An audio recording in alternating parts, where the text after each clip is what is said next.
আসসালামু আলাইকুম। সবাই কেমন আছেন? আলহামদুলিল্লাহ, আমরা দুবে ভালো আছি। এই তো অফিস থেকে আসছি, ফ্রেশ হলাম, নাস্তা করছি। আজকে পোড়া টমেটোর ভর্তা করব, সেজন্য আমি কয়েকটা পাকা টমেটো নিলাম, কাঁচামরিচ নিলাম আর ধনিয়া পাতা নিলাম। আর এদিকে হচ্ছে আমার ভাত অলরেডি হয়ে যাচ্ছে, মাশাআল্লাহ। তো দেখতে থাকুন। পোড়া টমেটোর ভর্তা করার জন্য আমি টমেটো পুড়তে দিছি একটা চুলায়, আর একটা চুলায় আমি কাঁচামরিচগুলা পুড়ে নিচ্ছি। এবার আমি পেঁয়াজ আর ধনিয়া পাতাগুলো কেটে রাখবো। এদিকে এগুলো পুড়তে থাকুক। আমার টমেটোগুলো প্রায় পোড়া শেষ, আর এদিকে কাঁচামরিচও পোড়া শেষ। এবার আমি চুলা অফ করে দিব, তারপর ঠান্ডা হয়ে গেলে খোসা ছাড়িয়ে টমেটোগুলো ভর্তা করে নিব। এদিকে পোড়া টমেটো ভর্তা করার জন্য আমি পেঁয়াজ, ধনিয়া পাতা আর মরিচ আর লবণ নিয়ে নিলাম। টমেটোগুলো ভালোভাবে পুড়ে যায়। আমার টমেটোগুলো পোড়া শেষ। এখন আমি আস্তে আস্তে খোসা ছাড়িয়ে নিব, একটু ঠান্ডা হোক, তারপর ভর্তা করে ফেলবো।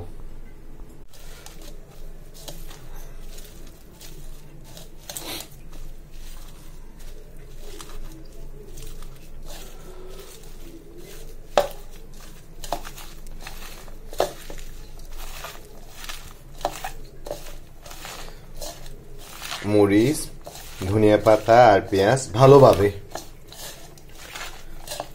কষলিয়ে ফেলতেছি।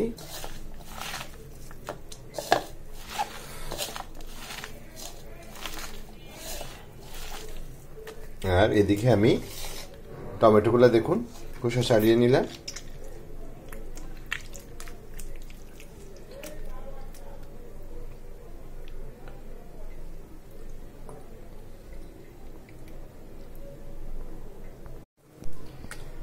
এদিকে আবার টমেটোগুলো ভালোভাবে করে ফেললাম।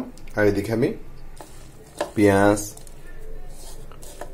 মরিচ, ধনিয়া পাতাও করে ফেললাম। এবার আমি দুইটা একসাথে মিক্স করে দিচ্ছি। মাশাআল্লাহ,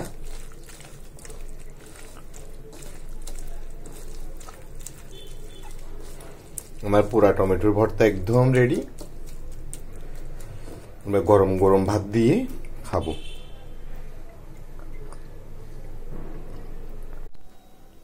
আমার পোড়া টমেটোর ভর্তা একদম রেডি, মাশাআল্লাহ।